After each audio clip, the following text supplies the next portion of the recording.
Okay, let's unpack this. Let's do it. Have you ever felt, like one week you've got boundless energy, super confident, Ready for anything. exactly, and then maybe, I don't know, a week or two later, Total exhaustion sets in. yeah, just wanting to curl up, eat comfort food, feeling maybe incredibly sensitive or just plain tired. Right, or noticing creativity spikes at certain times. Hmm.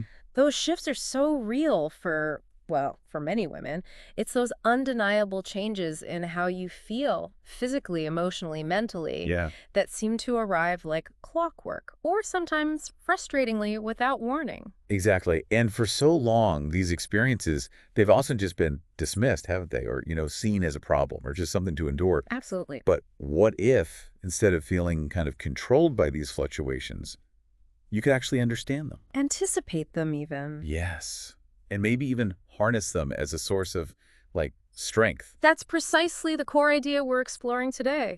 We're taking a deep dive into the powerful, often misunderstood impacts of the menstrual cycle, moving way beyond just, the physical bleed itself. And our guide for this is a really compelling book. It's called Empowerment Cycle, Know Your Flow. Mm-hmm. And this source takes the menstrual cycle, something that's been, frankly, steeped in worldwide taboo and even deep shame. A huge taboo. And it presents this perspective that transforms it into a tool for incredible personal empowerment. Yeah, that's the goal.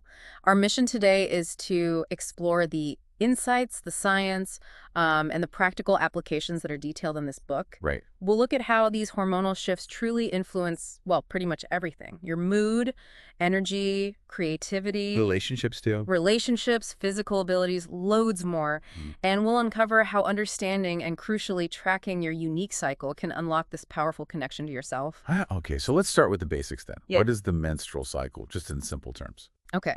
At its most fundamental level, it's the series of natural monthly changes in a woman's body, the changes that make pregnancy possible. Right.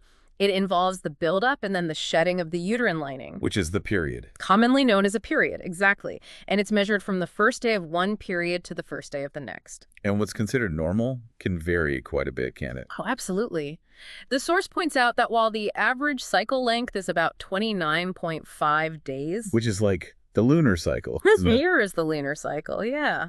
It's a fascinating connection, but it can range anywhere from 21 to 35 days and still be considered typical. Okay. And of course, things like hormonal contraceptives or pregnancy or, heading towards menopause, those obviously change the rhythm. Right. Now, this is where the source really digs into something critical, I think. This Yeah. historical and ongoing shame surrounding menstruation. Yes. This is huge. For centuries, and really across many cultures, menstruation has just been viewed so negatively. It's like dirty or... Dirty, disgusting, something secret, taboo. And sadly, that hasn't completely vanished, has it? The book mentions a 2018 U.S. poll. Yeah, it's quite shocking. Nearly half of women surveyed had experienced period shaming, and 58% felt embarrassed just because they were on their period. It's really striking how these attitudes persist. It is. And it's particularly harmful because the shame, it can be passed down, through generations. How so? Well, think about media focus, right? Often it's just on hygiene products or promoting ways to suppress periods entirely. Right, like it's something to hide. Exactly. It reinforces the idea that this is something to be hidden or controlled rather than seeing it as a natural, healthy process. So how does that perception, that feeling of shame or embarrassment, actually impact women day to day? Well, this is where it gets really interesting psychologically. When something so fundamental to your body is seen as negative or shameful. It must affect how you see yourself. Absolutely. It affects your self-perception, your emotional well-being. The source argues that simply talking about it, normalizing it, can significantly reduce that shame. And help women feel less alone in it. Yes, fostering a sense of belonging. And the source links this directly to self-esteem as well. It does. There's research mentioned in the book showing that women who experience significant PMS, they tend to have lower self-esteem during their premenstrual phase compared to, say, mid-cycle. And this raises a really important question when you look at the bigger picture of self-esteem in women. Which often takes a hit during adolescence. Right. It often declines then, hits a low maybe between 18 and 22, and frustratingly can stay low for decades, sometimes until the 50s. Wow. So the source suggests that understanding your cycle, accepting its natural shifts, could actually be a powerful tool to help women improve self-esteem. To kind of counter that trend. Potentially, yeah, to help buck that trend. There's also a connection discussed to sexual well-being that feels really significant, maybe unexpected for some listeners. It's a critical point, and maybe not one people immediately connect. The book highlights findings linking menstrual shame to, well, two things. Reduced sexual experience, but also, surprisingly, increased sexual risk-taking. How does that work? Risk-taking. Well, a 2010 study is mentioned. It connected shame about periods and just general discomfort with their own genitalia Okay. to women having difficulty speaking up about what they want in the bedroom. Like asking for pleasure or Exactly. Or even insisting on using condoms or birth control. It suggests that silencing the whole topic of menstruation makes it harder for women to feel confident and empowered in their sexuality, potentially leading to riskier situations. Wow, that shows how deep the impact of this shame can really go. Okay, so understanding this context is vital. Definitely. Now, let's get into the core framework the book presents, these 4 phases of the cycle. And it brings them to life through these ancient Greek goddesses. Yeah, this is where the book really shifts the perspective towards empowerment, I think. It moves beyond just purely clinical descriptions. Right. And links each phase to an archetype: Hecate, Daphne, Demeter, and Persephone. Each one embodying the unique energies, the strengths, and maybe the challenges of that time of the month. It also brings in the concepts of yin and yang, doesn't it? It does, yeah. Drawing on Chinese philosophy. So the first half of the cycle, from the end of your period through ovulation, that's seen as more yin. Yin being At building energy. kind of cooling, nourishing, building blood, internalizing energy. Mhm. Then the second half, after ovulation until menstruation starts again, that's more yang. Moving outward. Moving energy outward, yeah. Leading to expression and ultimately release. It's this beautiful, constant flow and transition between the two. Okay, let's dive into each phase then, starting with phase 1, Hecate. Right, Hecate. This phase is associated with menstruation itself, roughly days 1 to 5 for most women. And she's the goddess of. The wise, intuitive goddess, linked with the underworld, crossroads, intuition, reflection, guardian of households too. So the energy is inward. Exactly. The core theme here is turning inward, intuition, and maybe a sense of completion or letting go. And hormonally, this is when everything's kind of at rock bottom. Precisely. Estrogen, progesterone, testosterone levels are all at their lowest point. And that explains the low energy. It really does. That drop is why your energy levels tend to be low. You might feel withdrawn, but the book stresses this isn't necessarily negative. How so? It can be a time for quiet reflection, accessing inner strength, a sense of acceptance, even peace. Okay. The book frames it as an ideal time for assessing your life. What's draining you? What needs to be let go? Physically, though, this is often when cramps and discomfort can hit hard. Yeah, definitely. Cramping, bloating, headaches are common. Your body temperature is actually lower. But interestingly, the source suggests that moderate exercise, not pushing it, but moderate movement, can actually help alleviate some of those symptoms. Any specific type? It specifically highlights lower body resistance training. Apparently, it can be beneficial for reducing cramps and might even offer some strength gains during this phase. Interesting. And what about food? Is this when those classic cravings kick in? Often, yes. That drop in hormones affects brain chemicals like serotonin and dopamine. The feel-good ones. Right. And that drop can absolutely trigger cravings, especially for sugar and carbs. So what does the book recommend eating? The focus is on mood-stabilizing foods, things rich in tryptophan that help serotonin, B vitamins, healthy fatty acids, and definitely iron-rich leafy greens to replenish what's lost during the bleed. And warm foods. Yeah, warm, hearty foods are also suggested, kind of to counter that slightly lower body temperature and provide comfort. Okay. So Hecate is about slowing down, reflecting, nourishing yourself, listening to your intuition. Exactly. It's a time for intuition, letting go, quiet strength, even if physically you're experiencing some discomfort or low energy. Got it. Moving out of Hecate, we transition into phase 2. Daphne. Yes, Daphne. Roughly days 6 to 13. This represents the follicular phase, so from the end of the period leading up to ovulation. In her energy. She's the energetic, confident nymph in mythology. So this phase embodies enthusiasm, independence, renewed energy, and just this real forward momentum, like spring arriving after winter. And hormonally, this is driven by rising estrogen, right? That's the key driver. FSH, follicle-stimulating hormone, prompts follicle growth in the ovaries, and estrogen climbs steadily. And estrogen boosts mood. It does. This surge in estrogen boosts those feel-good chemicals, serotonin, dopamine. It increases blood flow to the brain. LH, luteinizing hormone, also starts to rise towards the end, getting ready to trigger ovulation. So energy and mood are likely to be high here. Often boundless. The source suggests you might require less sleep, feel mentally, physically, emotionally stronger. More confident. Yeah, confidence, clarity, focus, they're often heightened. It's described as an excellent time for starting new projects, doing strategic planning. Maybe tackling difficult conversations. Definitely. Or asking for something you want, like a pay rise. The book also notes potentially less interest in alcohol and fewer cravings during this phase. Physically, this sounds like a peak time for training then. It generally is, yes. Your muscles absorb glucose more efficiently, providing great fuel for intense workouts. Better recovery too. Muscle repair is also increased, apparently. So yeah, it's often ideal for endurance training, pushing your limits. But there's a caveat. However, yes, and this is crucial detail from the source. As you approach ovulation, that high estrogen increases joint flexibility or laxity. Making you more prone to injury. Significantly more prone, particularly to lower limb injuries like ACL tears in the knee. The book says women are 3 to 6 times more susceptible than men during this window. Wow. So while your energy is high, thorough warm-ups and being really mindful of sharp direction changes in your exercise are essential. Avoid overtraining right around ovulation. So Daphne is your go time, your power phase, but with a definite note of caution near the end regarding joints. Absolutely. High energy, sharp focus, great for launching things, but be smart about protecting your joints as you get closer to that next phase. Which brings us to phase 3, Demeter. Demeter. This phase is centered around ovulation itself, roughly days 14 to 17. And she's the Earth Mother archetype. Exactly. Mother Earth, goddess of fertility, the harvest. So the energy here is about nurturing, connection, practicality, radiating warmth. The source says you often feel like a people magnet in this phase. Hormonally, what's happening? Estrogen is peaking, hitting its highest point. You also get a short testosterone spike, which can boost libido, and progesterone begins its climb, preparing for the next phase. So how does that feel?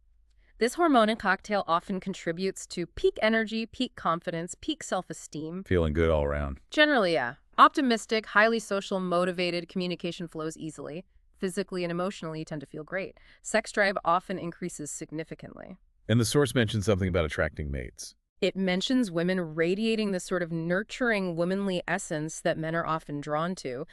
And even subtle behavioral shifts, like maybe a slightly higher voice pitch or a preference for more masculine traits in partners during this fertile window. Interesting. And physically, still powerful, but that injury risk persists. Yes, exactly. Stamina and endurance remain high. You feel powerful, but you're still within that window of increased vulnerability for ACL or other knee injuries because of the joint laxity driven by that peak estrogen. Still need to be mindful. Okay. And food recommendations for Demeter. The focus shifts a bit here. It's about supporting potential pregnancy or just maintaining a healthy system after ovulation. So foods rich in zinc, B vitamins, beta-carotene are highlighted. Any specifics? Yeah, the book lists quite a few. Carrots, greens, seafood, spinach, pumpkin seeds, cocoa, chicken, yogurt, salmon, eggs, sweet potatoes, berries. It also suggests avoiding dairy, raw, or very acidic foods during this time. So Demeter's about connection, radiance, nurturing, being in flow with the world around you. Precisely. It's very outward energy. Nurturing others, enjoying company, maybe connecting with nature more. You might feel a little more daydreamy than in Daphne. Perhaps less laser-focused, but highly effective in social and practical ways. Got it. Finally, then, we enter phase 4, Persephone. Persephone. This is the luteal phase, roughly days 18 to 28. It starts a day or two after ovulation and leads right up to menstruation beginning again. And her archetype. She's quite intense, isn't she? Very. She's the goddess associated with the underworld who experienced both darkness and sensuality after being abducted by Hades. So this phase embodies passion, heightened emotion, intense focus, and a sort of second wind, but it's got a different quality than the energy of Daphne. Okay. Hormonally, this phase is defined by progesterone rising significantly at first. Yes, progesterone takes the lead initially, preparing the uterus just in case of pregnancy, but then towards the very end of the cycle, just before your period, Everything drops. estrogen drops suddenly, followed by progesterone and testosterone also dropping sharply. And that hormonal drop is key to how this phase feels. Absolutely. It's often the trigger for premenstrual symptoms. Progesterone itself has a calming effect. The source likens it almost to Valium. Okay. But that subsequent sudden drop in all the major hormones can feel like the energy just bang, slams the brakes. Leading to? You might feel less resilient, experience definite mood drops, feel more lazy or lethargic, often bloated. Emotions can be very intense. Pointing out the best and worst. Potentially, yeah. You might feel things much more strongly, more sensitive to comments, maybe more abrupt than usual. The source even described women in this phase as potentially both attractive and scary. Slight chuckle. Right. It speaks to that heightened emotional intensity and a passion. But awareness of this helps immensely. How so? You can anticipate these shifts and navigate them without judging yourself harshly. You know why you might be feeling that way. Physically, this is often synonymous with PMS for many people. Yes, classic premenstrual symptoms like cramping, breast tenderness, oily skin, sometimes slower digestion, constipation, they're common due to these hormonal shifts. And exercise Yeah, might feel harder. definitely. Fatigue and hunger can tempt you to skip workouts. But the source stresses that staying active, even gently, is often beneficial. Any specific recommendations? Interestingly, muscle breakdown apparently increases in this phase, so prioritizing protein after training is important. The book has some specific suggestions too, like focusing more on upper body work. It mentioned arm curls. Yeah, even suggesting arm curls might be more effective now. And coordinated activities like boxing or yoga, maybe scaling back the intensity on lower body stuff slightly. You might also feel a bit more breathless or puffed during exertion due to progesterone's effects on respiration. And the cravings. This is prime time for cravings for many. Oh, definitely. Your body's energy expenditure actually increases slightly, combined with the hormonal fluctuations and maybe some inflammation. Leading to those intense desires for. High carb, high fat, sugary foods usually. Your body's actually asking for specific nutrients. B vitamins, essential fatty acids, healthy cholesterol sources, protein. If you're prone to moodiness, tryptophan for serotonin is key. So what should you eat? The source lists beneficial foods like beetroot, carrot, cauliflower, mushrooms, and it suggests ways to manage cravings healthfully, like using cacao, dates, pumpkin seeds, or ginger. But it strongly recommends avoiding refined sugar, caffeine, and carbonated drinks, as they can often make symptoms worse. Okay. And how does concentration shift in Persephone? This is interesting.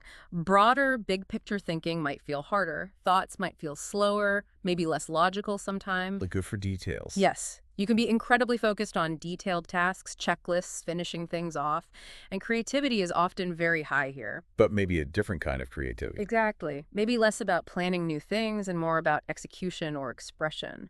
Music, painting, drawing, writing, dancing, cooking are highlighted as particularly strong creative outlets during Persephone. So Persephone's intense, focused on details, highly creative, but also requires significant self-care to navigate those emotional and physical shifts. Precisely.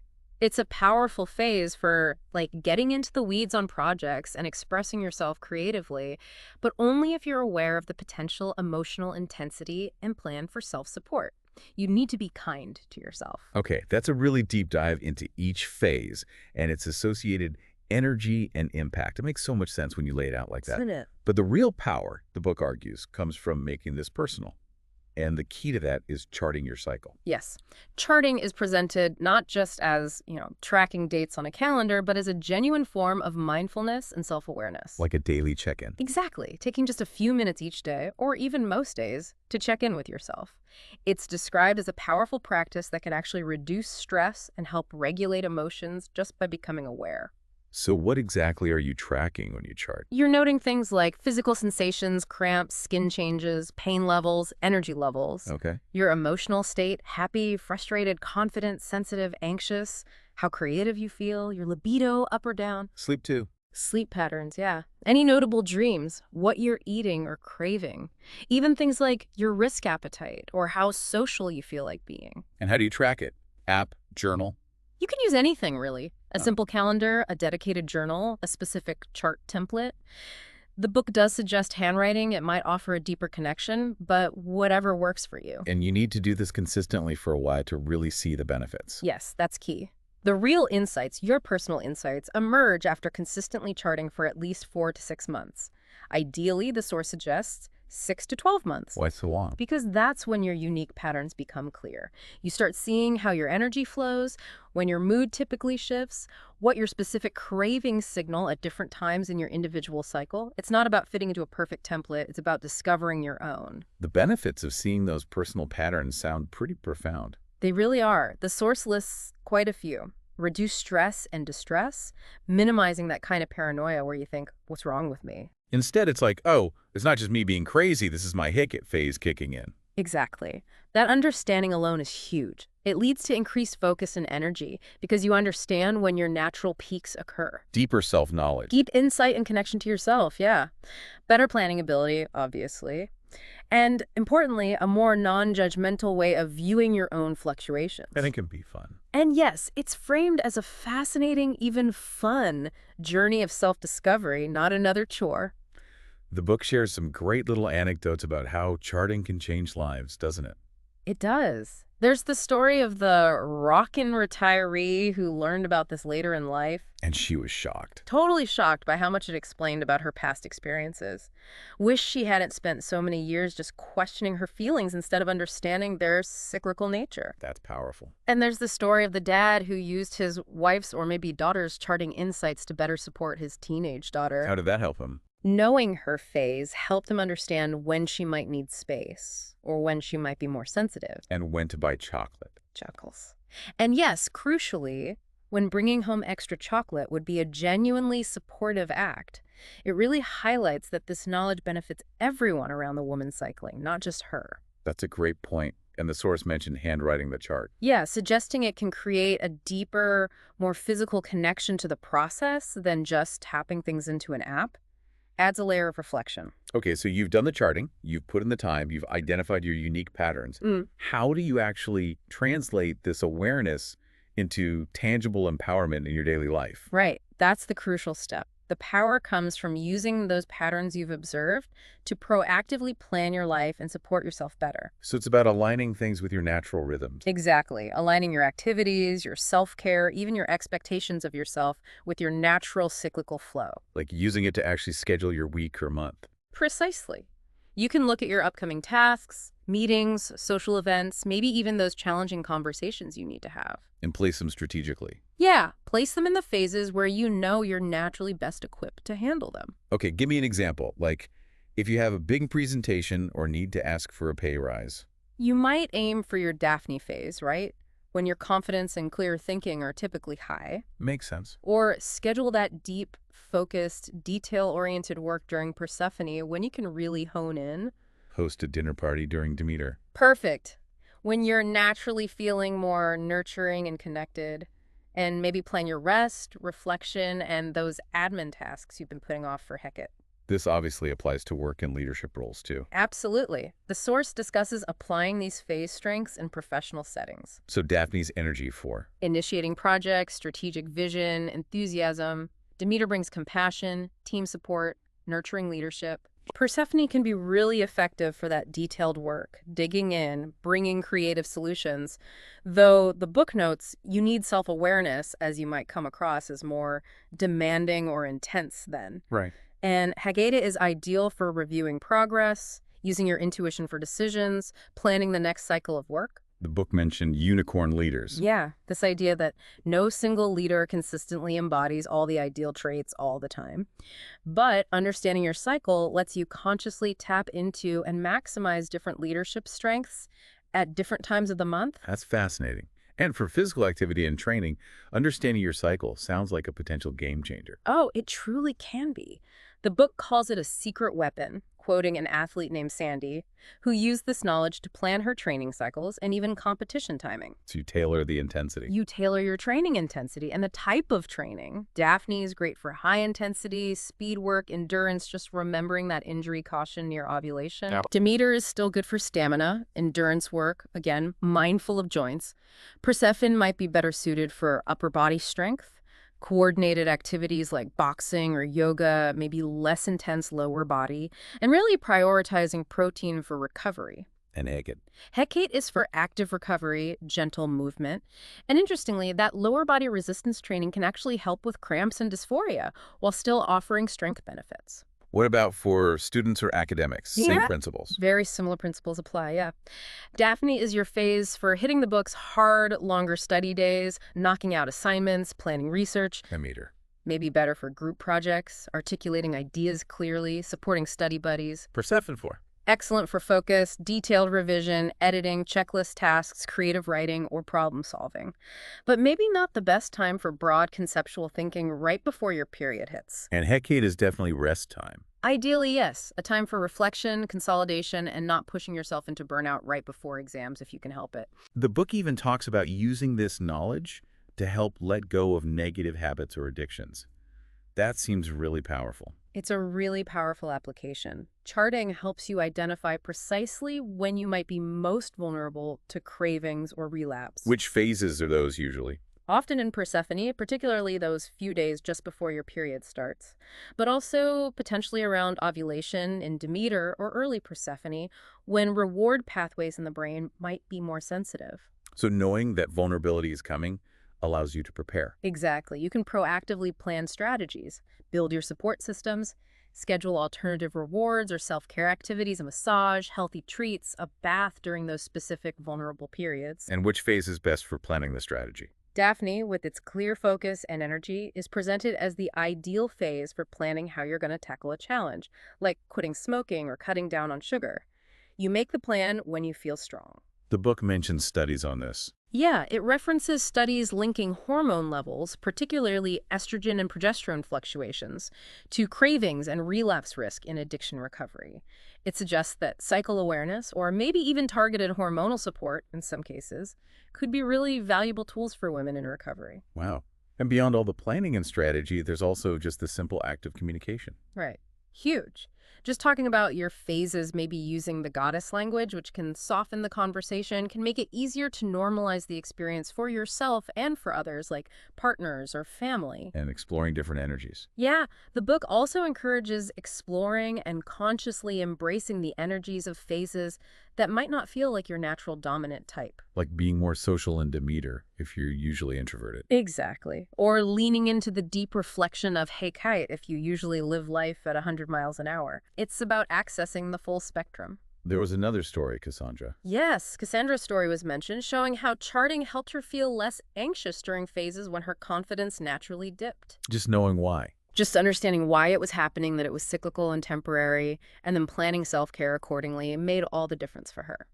So, okay, to bring this all together then, what's the really big takeaway from this deep dive into the empowerment cycle?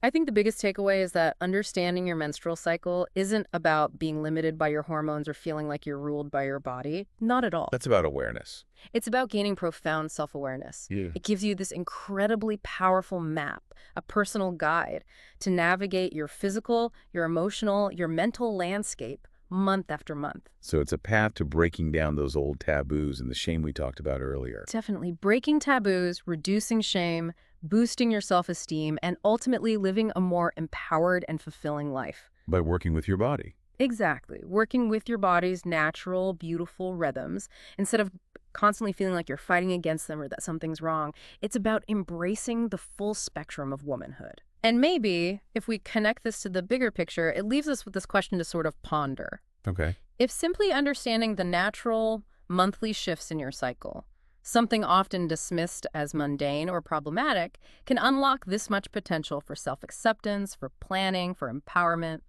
What other seemingly ordinary, inherent aspects of yourself are you maybe overlooking? Things we take for granted. Yeah. What other parts of you might also hold incredible untapped power, just waiting to be discovered and understood?